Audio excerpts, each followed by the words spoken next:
ఎమర్జెన్సీకి ఇస్తాడు. సార్ ఆ భాస్కర్ గారిని ఏం చేద్దాం అంటారు సార్? వాడిని ఎలా మొయ్యాలో నాకు తెలుసు. ప్లాన్ వేసారైతే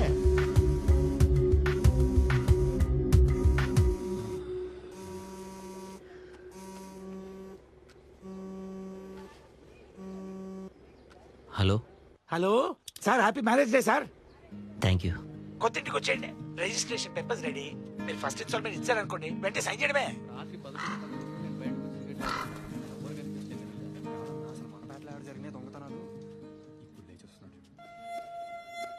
ఏంటండి టాపిక్ నిద్రపోతున్నారా అండి?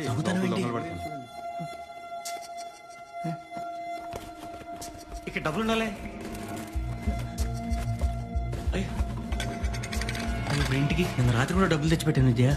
అమ్మ నాన్న ఎవరు చేసి ఉంటారు? అయినా మన ఏరియాలో ఇప్పటివరకు దొంగలే పడలేదు. ఎవరో తెలిసిన వాళ్ళే చేసి ఉంటారేమో. అసలు డబ్బుల విషయం ఎవరికి తెలుసు?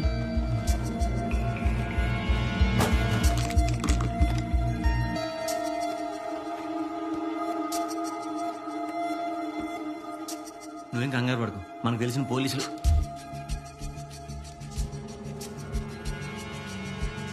విద్య, అసలు ఆ డబ్బులన్నీ ఇంటి కోసం. నటించడం ఆపుతావా?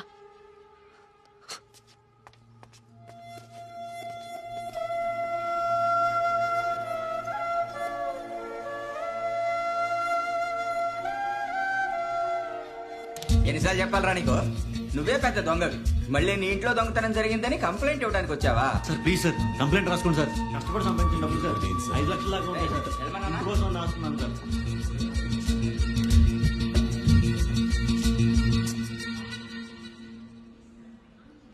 సరే వదిలి, ఆ డబ్బు మంది కాదనుకోవటమే. నువ్వు దొంగవనే డౌట్ నాకైతే రాలేదురా. పోలీస్ స్టేషన్లో చూసి ఆశ్చర్యపోయా. నువ్వు దొంగవై ఉంటే మన షాపులోనే డబ్బులున్నాయి, తీసుకుని ఉండొచ్చు. కానీ నాకైతే ఎప్పుడు లెక్కలో తేడా రాలా. ఇది ఏది నువ్వు నన్ను ఇరికించిన క్వశ్చన్ పేపర్ కాపీలు. ఇది నేను లీక్ చేయలే, కానీ నేను అంతకుముందు కొన్ని క్వశ్చన్ పేపర్ లీక్ చేశానుగా. ఇది చేయలా, అది చేశానుగా. దానికి ఎవరు అనుభవించాలి? నేనేగా. అందుకేనేమో పోలీస్ స్టేషన్ చుట్టూ ఇన్నాళ్ళు తిరగాల్సి వచ్చింది. భాస్కరో, నీకు ఉపయోగపడుతుందో లేదో తెలియదు కానయ్యా, నాకు అర్థమైందైతే ఏది ఈ 55 ఏళ్ల వయసులో అర్థమైంది ఏంటంటే, చిన్నదైనా పెద్దదైనా చెప్పడానికి నిజం ఒకటే ఉంటది. దాన్ని ఎన్ని కాపీలు తీసినా, కాపీకి కాపీలు తీసినా అసలే నకలే. నకలు చూంచుకోవడానికి ఉపయోగపడుతుందేమో గాని చెల్లదయ్యా. బటన్ నొక్కితే పనిచేసే మిషన్లోనే ఇంత విషయం ఉంటే దీన్ని వాడే మనలో ఎంత విషయం ఉండాలి? స్టిక్ ఫైల్స్ ఉన్నాయా? ఉన్నాయండి భాస్కర్.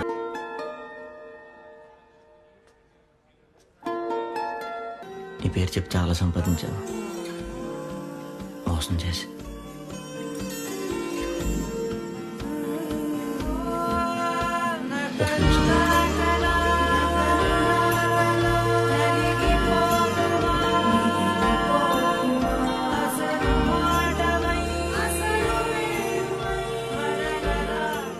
ఎక్కువ తక్కువ నాకు కూడా తెలీదు.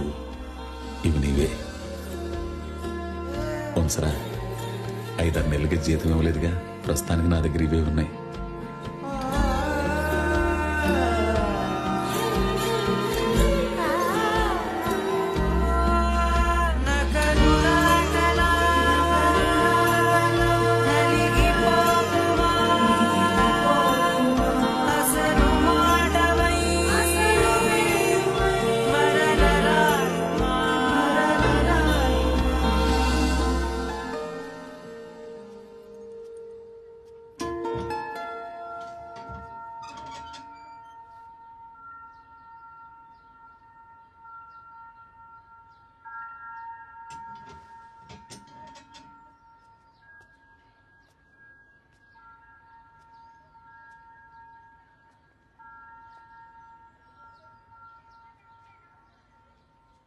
నువ్వేంటి ఇక్కడ?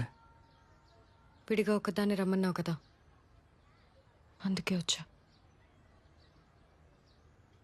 నీకు విషయం చెప్పాలి. నేను నీకు అబద్ధం చెప్పాను. ఒకటేనా? మీ నాన్న ఎక్కడ? షాప్లో.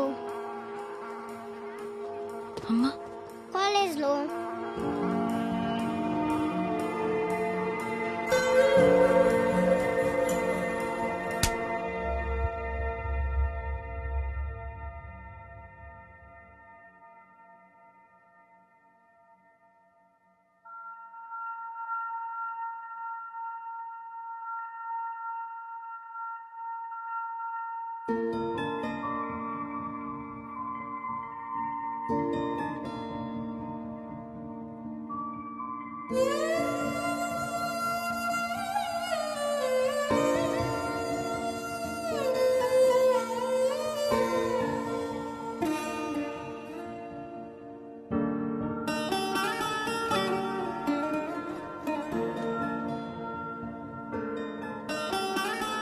ఏం సాధించావయ్యా?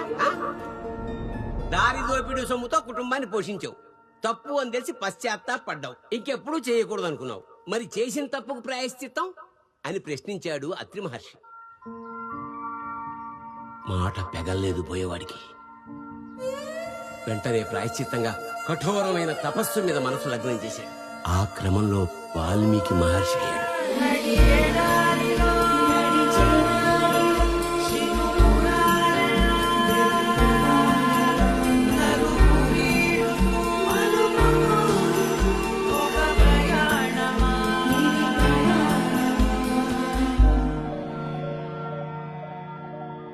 దోపిడీ అంటే కేవలం దొంగతనాలేనా? నిన్ను ఒకళ్ళు మోసం చేయడం వాళ్ళ తప్పే. కానీ నిన్ను నువ్వు చేసుకుంటున్న మోసం, నువ్వు చేయగలిగిన పని మానేసి డబ్బు కోసం ఏదో ఒక ఉద్యోగం వెనక పాకులాడడం దోపిడీ కదా?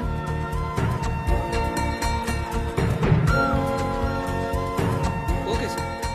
అమ్మా, ఈరోజు డాక్టర్ గారు రావట్లేదు, వెళ్ళిపోండి. డబ్బు మీద వ్యామోహంతో నీ బాధ్యతల్ని విస్మరించడం దోపిడీ కదా? అక్రమ సంబంధాలు, నమ్మక ద్రోహాలు, వీటికన్నా నీచమైన దోపిడీలున్నాయి.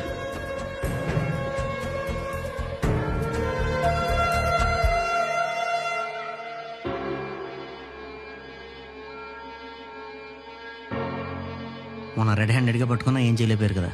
నేను చెప్తాను ఏం చేయాలి. మళ్ళీ క్యాంప్ అని చెప్పి బయలుదేరండి, కానీ ఇక్కడే ఉండండి.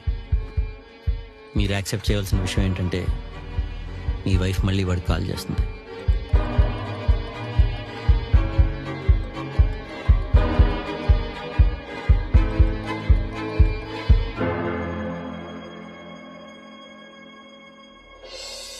ఈసారి వాడు రెడ్ హ్యాండెడ్గానే దొరుకుతాడు.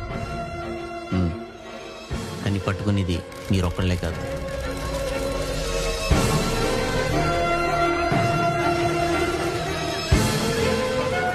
సంసారాలు సవ్యంగా చూసుకోకుండా గుళ్ళ చుట్టూ గోపురాల చుట్టూ తిరగడం, ఉద్యోగం పేరుతో ఊళ్ళు తిరగడం ఎవరినూ ధరించినట్టు. ఇది ఓ విధమైన దోపిడీయే, మొహమాటం ఏం లేదు. ఇవన్నీ చట్ట ప్రకారం దోపిడీలు కాకపోవచ్చు. అందుకే తప్పు అని గమనించడమే కష్టం. ఇక శిక్ష సంగతి దేవుడెరుగు. శిక్షించాల్సిన పోలీసులే శిక్షార్హులైతే నిజం. గత కొన్ని రోజులుగా కనబడకుండా తిరుగుతున్న రాజు దొంగ దొరికాడు. అదే జ్యూరిడిక్షన్ లో ఎస్ఐగా పనిచేస్తున్న బిఎం రెడ్డి ఒక ఇంట్లో సినీ ఫక్కీలో దొంగతనం చేస్తూ రెడ్ హ్యాండెడ్ గా పట్టుబడ్డాడు. ఒక పోలీస్ అధికారి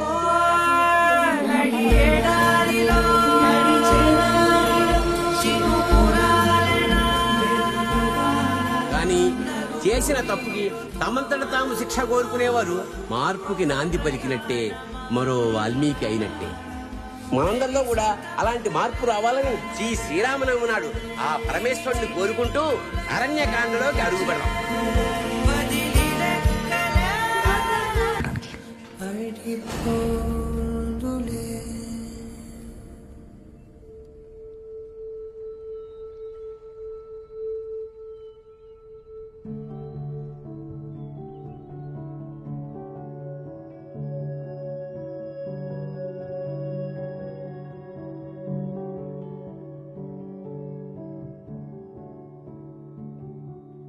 నా తప్పుల వల్ల నువ్వు ఇబ్బంది పడకూడదనే, నువ్వు అనుకున్నట్టు లైఫ్లో సెటిల్ అవ్వనివ్వాలని నీకు దూరంగా వెళ్తున్నాను. నీకు తెలియకుండా ఇంకో తప్పు చేశాను. కొన్నాళ్ళు ఇంకొకరితో ఉన్నాను.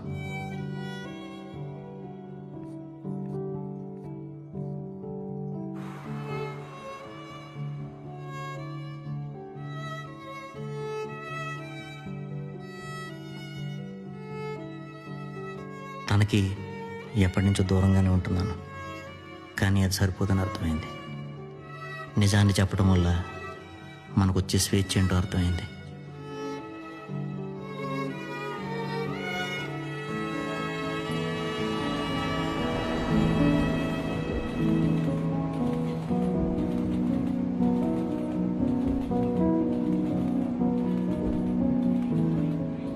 నువ్వు చెయ్యొద్దు అన్న తర్వాత కూడా మళ్ళీ దొంగతనాలు చేశాను. ఈసారి మాట తప్పకుండా గుర్తుండేలా ఈ లెటర్ జిరాక్స్ కాపీ ఒకటి ఉంచుకుంటున్నాను.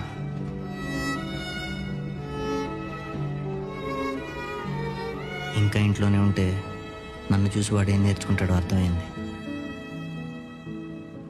వాడి ముందు తప్పులు మాత్రమే చేసిన నాన్నలా మిగలకూడదని వెళ్తున్నాను.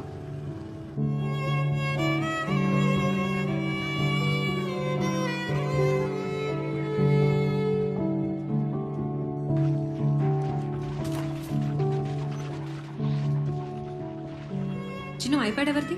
నేనేది అడిగే తెచ్చావా?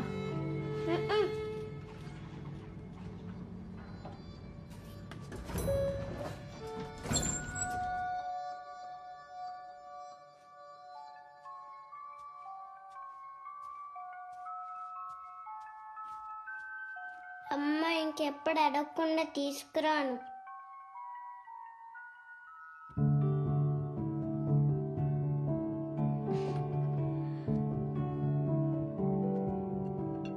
తిను. ఈరోజు మన పెళ్లి రోజు.